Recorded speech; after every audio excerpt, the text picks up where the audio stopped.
কুসুম ধারাবাহিক সিরিয়ালে আজকে দেখতে পাবেন আয়ুষ নেশার ঘরে বলে, আমি তোমাকে ভালোবাসি কুসুম, তুমি আমাকে বললে না কেন তুমি আমাকে ভালোবাসো কিনা। কুসুম শান্ত গলায় বলে, আমি জানি না ভালোবাসা কাকে বলে ছোট সাহেব, কিন্তু আপনি কাছে থাকলে আমি সবচেয়ে বেশি খুশি হই। আপনার কষ্ট হলে আমার বুকের ভিতরটা ছিঁড়ে যায়, আর যদি এটাই ভালোবাসা হয় তাহলে আমি আপনাকে নিজের থেকেও বেশি ভালোবাসি। আয়ুষ জিজ্ঞেস করে, তাহলে আমাকে ছেড়ে দিচ্ছ কেন? কুসুম বলে, কারণ আপনি আমার ভালোবাসা, জেদ হলে আঁকড়ে ধরতাম, ভালোবাসা বলে ছেড়ে দিতে পারি।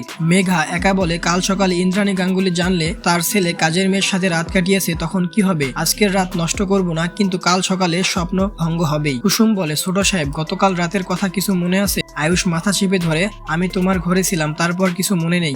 আমি কি করে নিজের ঘরে এলাম, ড্রেস চেঞ্জ করলাম, কিছুই মনে নেই। কুসুম বলে, আমি আপনাকে ঘরে নিয়ে এসেছিলাম, আপনি ঘুমিয়ে পড়েছিলেন।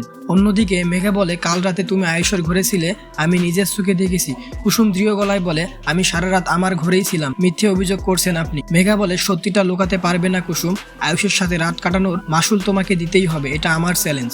আয়ুষ নেশার ঘরে ভালোবাসা স্বীকার করেছে, কিন্তু সকালে সে সব ভুলে গেছে। এপিসোড শেষেও কিছু প্রশ্ন থেকেই যায়, মেঘা কি সত্যি কিছু দেখেছে নাকি এটা শুধু ফাঁদ? কুসুম কি অপমানিত হবে নাকি সত্যি প্রকাশ পাবে? আপনার মতামত কমেন্টে জানান এবং পরবর্তী আপডেট পেতে আমাদের চ্যানেলটিকে সাবস্ক্রাইব করে আমাদের পাশেই থাকবেন।